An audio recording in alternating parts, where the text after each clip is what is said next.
Air India का विमान हादसे का शिकार।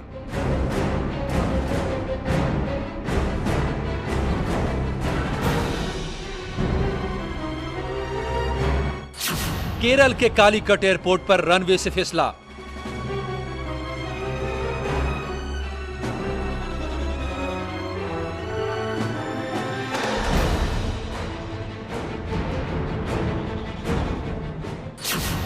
दुबई से आ रहा विमान लैंडिंग के वक्त फिसला।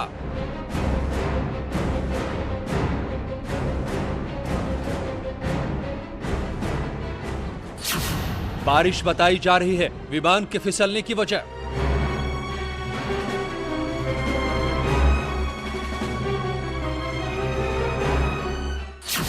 हादसे में पायलट समेत कई लोगों की मौत, कई जख्मी।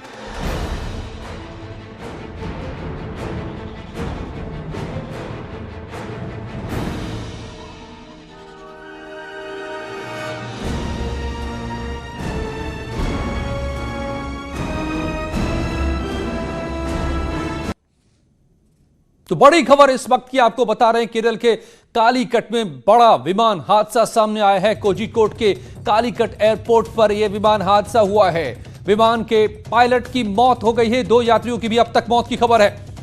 एयर इंडिया के विमान में 195 लोग सवार थे। दुबई से आ रहा था एयर इंडिया का यह विमान। केरल के सीएम ने पीएम को हादसे की जानकारी दी है। हादसे पर पीएम मोदी ने केरल के सीएम से बात की और केरल के सीएम ने अपनी तमाम एजेंसियों को निर्देश दिया है कि तत्काल रेस्क्यू ऑपरेशन चलाया जाए पूरी मुस्तैदी और ताकत के साथ, ताकि ज्यादा से ज्यादा लोगों को बचाया जा सके। बताया जा रहा है कि रनवे पर विमान के फिसलने से यह हादसा हुआ है।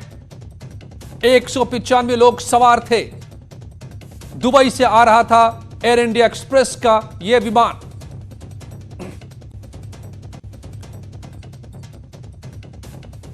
आपको बताएं कि हादसे के बाद प्लेन का अगला हिस्सा 2 टुकड़ों में बंट गया और फिर यहां पर रेस्क्यू ऑपरेशन चलाया जा रहा है। लोगों को बचाने की कोशिशें जारी हैं। केरल के कोझिकोड में यह हादसा सामने आया है। एयर इंडिया एक्सप्रेस का यह विमान रनवे पर फिसल गया। हादसा इतना भीषण था कि आगे से प्लेन 2 टुकड़ों में बंट गया। हादसे में पायलट की मौत हो गई है। घटना शाम 7:45 की है, जब कोझिकोड के कारीपुर हवाई अड्डे पर यह हादसा सामने आया। विमान दुबई से आ रहा था। 191 यात्री सवार थे, इसमें क्रू मेंबर्स भी शामिल हैं। हादसे में विमान का अगला पहिया क्षतिग्रस्त हो गया। समाचार एजेंसी ANI के मुताबिक यह विमान एयर इंडिया फ्लाइट, जिसका नंबर था 91344, दुबई से कोझिकोड आ रहा था। बताया जा रहा है कि बारिश के चलते लैंडिंग के वक्त विमान रनवे पर नियंत्रण खो बैठा, इसी वजह से हादसा हुआ। हादसे के बाद राहत और बचाव की टीमें पहुंची हैं। फायर ब्रिगेड और एम्बुलेंस की गाड़ियां भी मौके पर मौजूद हैं। रिपोर्ट्स के मुताबिक विमान ने दुबई से शाम के 4:45 पर उड़ान भरी थी। शाम को 7:45 पर लैंडिंग के वक्त प्लेन रनवे से फिसल गया। अभी घायलों और मृतकों की संख्या के बारे में ठीक जानकारी नहीं मिल पा रही है, क्योंकि रेस्क्यू ऑपरेशन चलाया जा रहा है।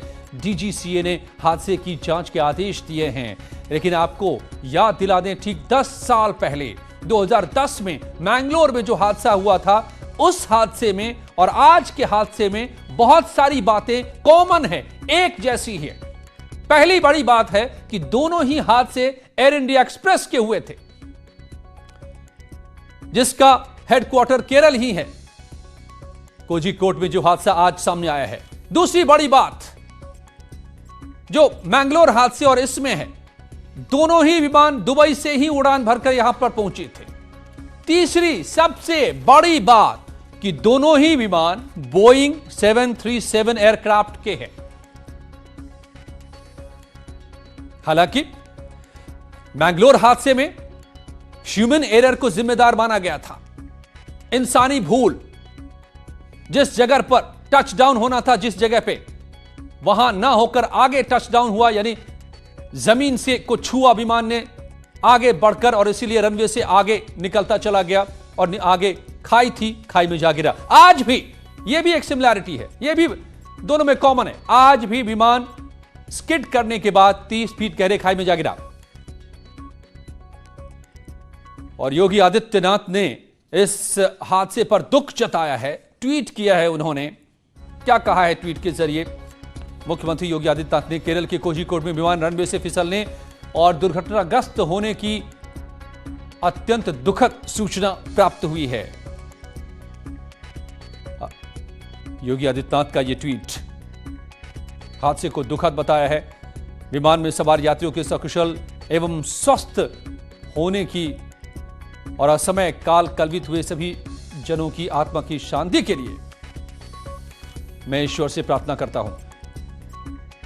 उत्तर प्रदेश के मुख्यमंत्री योगी आदित्यनाथ का ट्वीट केरल के कोझिकोड हादसे पर विमान रनवे से फिसलने और दुर्घटनाग्रस्त होने की अत्यंत दुखद सूचना प्राप्त हुई है। ट्वीट करके लिखते हैं मुख्यमंत्री योगी। प्रधानमंत्री ने बात की है केरल के मुख्यमंत्री से।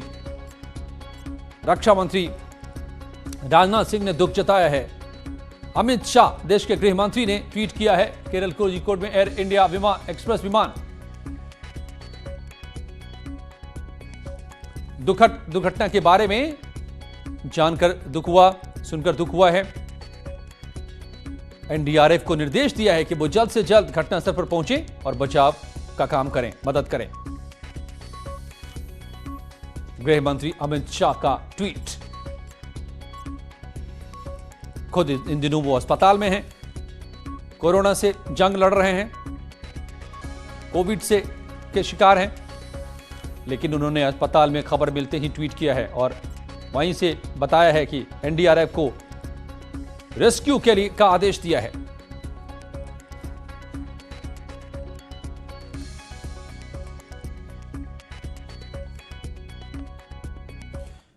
और इस हादसे को लेकर पूर्व केंद्रीय मंत्री केजे अल्फांसो ने क्या कहा है, यह भी सुनिए। Tragedy in Kerala today. In the morning, we had a massive landslide in Munnar, where 80 people were trapped. About 15 people were rescued, and about 15 people are dead. Now, another 50 people are missing. Very tragic day. And now, in the evening, 7:38, this flight from Dubai, Vande Bharat flight, landed in Calicut Airport. It's extremely severe rain all across Kerala today. So obviously, there must have been a lot of water on the runway. The plane landed, I think, on the second attempt, and then it slowed down, and then of course it skidded off the runway and it went down a precipice, and the front portion of this plane got split. तो जो Alphonso साहब बता रहे हैं उसके मुताबिक दूसरी attempt में लैंडिंग हुई और शायद ये भी ओवरशूट का मामला हो सकता है, यानी कि तय जगह से आगे जाकर लैंड किया विमान और इस वजह से क्या स्किड करके रनवे से बाहर जाता चला गया। ये अभी सारी बातें जांच में खुलासा होंगी, मगर बड़ा हादसा कोझिकोड में एयर इंडिया एक्सप्रेस विमान का। इस खबर पर अपडेट हम आपको आगे देंगे, लेकिन इस बीच कुछ और खबरों की बात। पीलीभीत से खबर, पुलिस ने बरेली के सरिया व्यापारी के चोरी हुए करोड़ों रुपए में से 64,80,000 बरामद कर लिए हैं। 3 आरोपियों को जेल भेजकर पूरे मामले का खुलासा पुलिस ने किया है। मामले में पुलिस ने 4 आरोपियों को कुछ दिन पहले ही गिरफ्तार कर 1 करोड़ 8 लाख रुपए बरामद किए थे। दरअसल बरेली के सरिया कंपनी के मालिक रोहित ने पीलीभीत पुलिस को 8 दिन पहले सूचना दी और उसका ड्राइवर और मुनीम पार्टियों से पैसा लेकर वापस जा रहे थे। तभी पीलीभीत के सुनगढ़ी थाना इलाके के अंतर्गत आने वाले निर्मल पेट्रोल पंप के पास उसके ड्राइवर ने मुनीम को टायर पंक्चर होने की बात कहकर गाड़ी से उतार दिया और देखते ही देखते 1.5 करोड़ रुपए के से ज्यादा की नकदी लेकर वो फरार हो गया। हुई है इसमें कल की तारीख में 3 लोग गिरफ्तार हुए हैं, जिनसे 64,80,000 रुपए बरामद हुए हैं। अभी तक कुल रिकवरी 1,73,45,500 की है। और गोरखपुर में बेखौफ दबंगों ने ऑटो एजेंसी मालिक को गोली मार दी। गनीमत रही कि एजेंसी मालिक के हाथ में गोली लगी, इससे उसकी जान बच गई। घटना के बाद बाइक सवार मौके से फरार हो गए। मामला गीडा थाना के एकला बाजार का है। मौके पर पहुंची पुलिस ने घायल एजेंसी मालिक से तहरीर लेकर फरार आरोपियों की गिरफ्तारी के साथ ही मामले की जांच शुरू कर दी है। एजेंसी मालिक का नाम सूर्य प्रताप यादव है, जो गगहा थाना क्षेत्र का रहने वाला है। अपने ऑटो की एजेंसी बैठे थे, 2 बुलेट से 4 लोग आते हैं 2 गाड़ी से।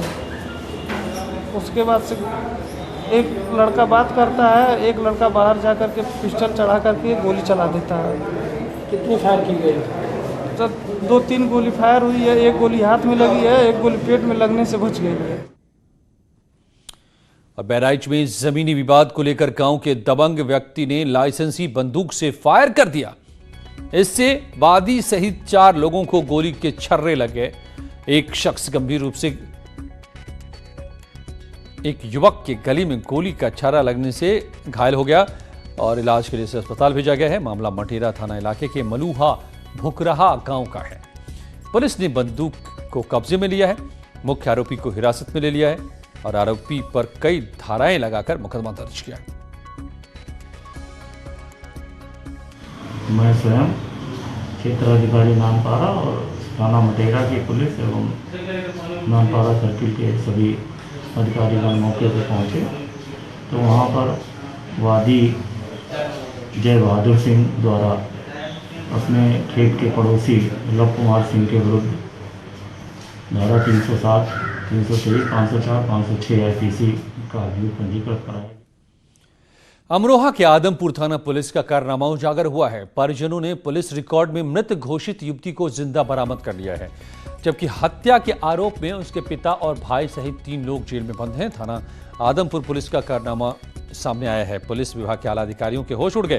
पिछले साल 6 फरवरी को युवती घर से गायब हो गई थी और इसके बाद आदमपुर पुलिस ने 18 फरवरी को उसके मर्डर में उसके पिता, भाई और पड़ोस के गांव के रहने वाले युवक को आरोपी बनाकर मामले का खुलासा करने का दावा किया था। उन्हीं की निशानदेही पर कपड़े और एक तमंचा और कारतूस बरामद करते हुए सबको जेल भी भेज दिया था। यह भी कहानी कही थी पुलिस ने।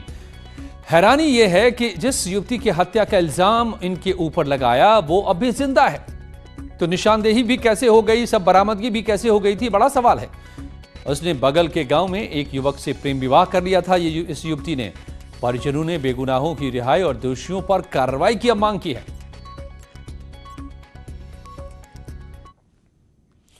और मेरठ में सड़क पर लाइव मारपीट का वीडियो जमकर वायरल हो रहा है। ऑटो ड्राइवर और पैसेंजर के बीच ये मारपीट हुई। बताया जा रहा है कि ज्यादा किराया मांगने को लेकर दोनों के बीच झगड़ा शुरू हो गया। फिर देखते ही देखते दोनों मारपीट करने लगे। सड़क पर तमाशा खड़ा हो गया। मुजफ्फरनगर की पुलिस लाइन में शुक्रवार को पुलिस कैफे और फिटनेस सेंटर का शुभारंभ किया गया। पुलिस कर्मियों की सेहत को ध्यान में रखते हुए यह पहल की गई है।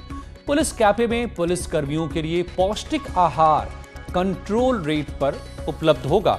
साथ ही ड्यूटी पर तैनात पुलिस कर्मियों के लिए यहां से ऑर्डर की डिलीवरी भी की जाएगी।